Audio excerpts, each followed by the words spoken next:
श्याम जी के दो बेटे थे। दोनों बेटे बाप का बहुत ख्याल रखते।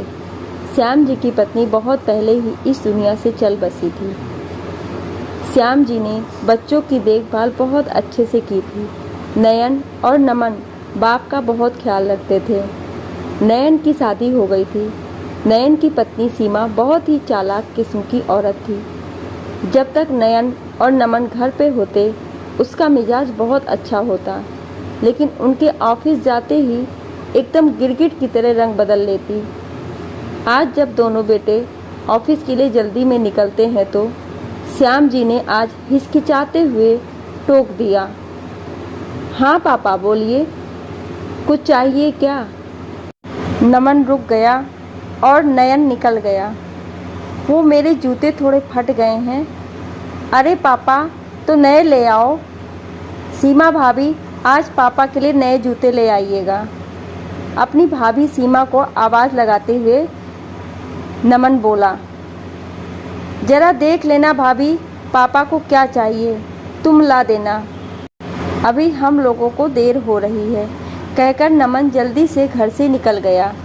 नमन और नयन के घर से निकलते ही सीमा ने कड़ी नज़रों से अपने ससुर की तरफ देखा।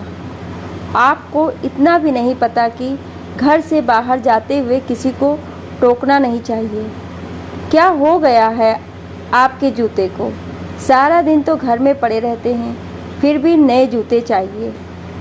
दोनों बेटे बेचारे सारा दिन अपना सर खपाते रहते हैं और इधर इनकी फिजूल खर्ची खत्म ही नहीं होती। श्याम जी बिल्कुल छोटे बच्चे की तरह अपनी बहू की डांट खाकर भी चुप रह गए। इतना बखेड़ा होने के बाद भी श्याम जी के नए जूते तो नहीं आए और ना ही दोनों बेटे ने इस ओर ध्यान दिया, क्योंकि नयन अपनी पत्नी पर और नमन को अपनी भाभी पर अंधविश्वास था कि वो उसके पिता का बहुत ध्यान रखती है। ऐसा हो भी क्यों ना, क्योंकि जब तक दोनों भाई घर में रहते थे तो सीमा अपने ससुर के साथ बहुत अच्छा व्यवहार करती थी। देवर और पति को दिखा दिखाकर अपने ससुर के लिए चाय नाश्ता बनाती थी। इसी विश्वास में आकर ही घर की सारी बागडोर नयन ने अपनी पत्नी के हाथ में सौंप रखी थी।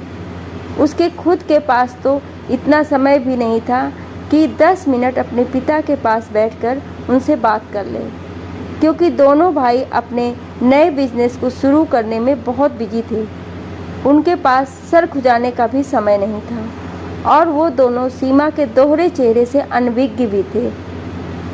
रात को दोनों भाई के घर आने से पहले ही सीमा अपने ससुर को खाना देकर उनके कमरे में भेज देती थी। कभी नयन या नमन पूछते भी थे कि पापा ने खाना खा लिया, तो सीमा कहती, हाँ हाँ, पापा को खाने में देर हो जाए तो फिर अच्छे से नींद नहीं आती, इसलिए वो जल्दी ही खाना खा लेते हैं, फिर उन्हें दवाइयाँ भी तो देनी होती है ना। दोनों भाई सीमा के मीठे बोल के पीछे छिपी मनसा को कभी समझ ही नहीं पाए।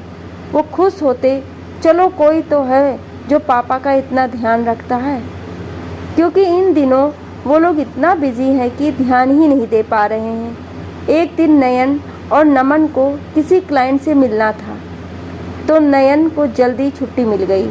उसने सोचा चलो आज सीमा और पापा को सरप्राइज़ देता हूँ। नमन ने कहा, भाई आज उन्हें लेकर कहीं बाहर घूमने चलते हैं, बहुत दिन हो गए हैं पापा के पास समय नहीं गुजारा। दोनों भाई घर आ गए। नयन गाड़ी पार्क करने लगा और नमन जैसे ही घर के पास आया, भाभी की तेज़ आवाज़ सुनकर उसके पैर ठिठक गए। सीमा ज़ोर ज़ोर से चिल्ला रही थी, आपको कुछ सुनाई नहीं देता क्या? जो बना है जल्दी से खा लो। बेटों के आगे ज़्यादा नौटंकी दिखाने की ज़रूरत नहीं है। कभी रोटी कड़ी है तो कभी सब्जी में मिर्च है। ये कोई होटल नहीं है, घर है। खाना बनाने में मेहनत लगती है। पीछे से नमन भी आ गया। सीमा के बोल सुनकर दोनों भाई को बहुत गुस्सा आ रहा था, लेकिन उन्होंने उस वक्त अपने गुस्से को पी लिया। खिड़की से अंदर झाँक कर देखा, श्याम जी की प्लेट में 2 सूखी रोटी और 1 कटोरी में सब्जी रखी थी। श्याम जी बार बार अपनी आंखें पोंछ रहे थे। शायद उन्हें मिर्च लग रही थी, जिस कारण उन्होंने सीमा से कह दिया कि सब्जी में बहुत मिर्च है। ये देख दोनों भाई की आंखों में आंसू आ गए। उनको तो विश्वास था कि सीमा उनके पापा का बहुत अच्छे से ख्याल रखती है, लेकिन यहाँ तो कुछ और ही है।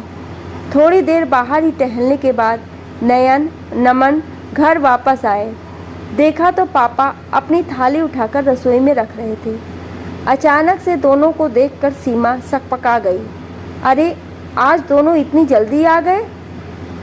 हाँ, वो ऑफिस में कुछ ज़्यादा काम नहीं था तो आ गया। बहुत भूख लगी है, जल्दी से खाना लगा दो। नमन ने पूछा, पापा आपने खाना खा लिया? अपने पिता की ओर देखते हुए पूछा।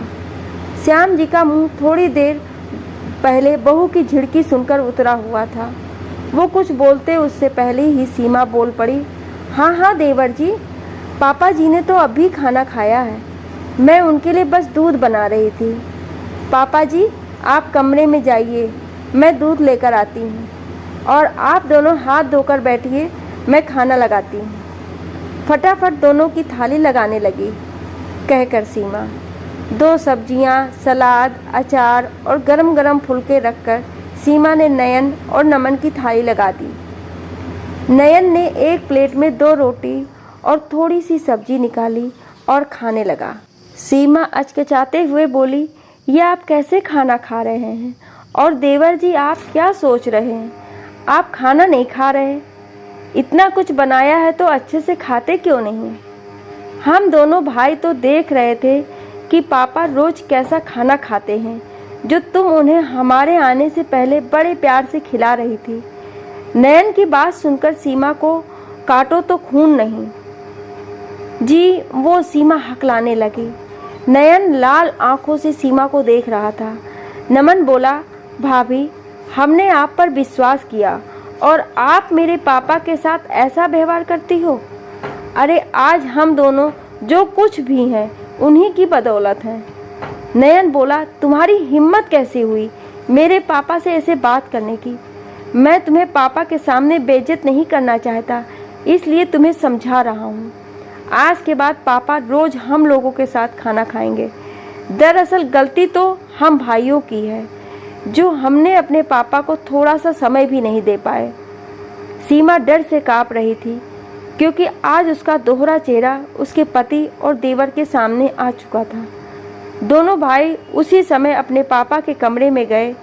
उनका हाथ अपने हाथों में लेकर बोले, पापा आप हमें माफ़ कर दीजिए, हम आपकी तकलीफ़ समझ नहीं पाए, लेकिन आज के बाद आपको शिकायत का मौका नहीं देंगे। आपको किसी भी चीज़ की ज़रूरत हो या कोई भी तकलीफ़ हो तो हमें बेझिझक कहिएगा। और हाँ, आज के बाद बाप बेटा एक साथ खाना खाएंगे। श्याम जी भीगी पलकों से अपने बेटों के सर पर हाथ फेर रहे थे।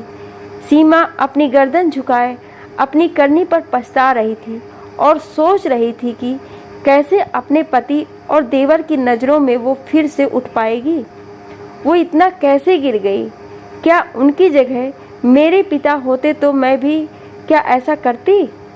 सीमा ने भी ससुर से माफ़ी मांगी, लेकिन नयन और नमन ने दोबारा सीमा के भरोसे अपने पिता को नहीं छोड़ा। अब वो समय निकाल कर खुद अपने पिता का ध्यान रखते थे, क्योंकि एक बार भरोसा टूट गया था। अब दोबारा वो ऐसा नहीं करना चाहते थे। श्याम जी को अब हर समय ताज़ा खाना खाने को मिलता था। बेटे भी बहुत ख्याल रखते अपने पिता के। श्याम जी अब बहुत खुश रहते थे। ऊपर वाले का शुक्रिया अदा करते कि उनको इतने प्यारे 2 अनमोल रतन दिए हैं। आशा करती हूँ कि ये कहानी आपको अच्छी लगी होगी। कहानी अच्छी लगी हो तो लाइक, शेयर और कमेंट ज़रूर करिएगा, और ऐसी ही कहानियाँ सुनने के लिए हमें सब्सक्राइब ज़रूर करें। Thank you.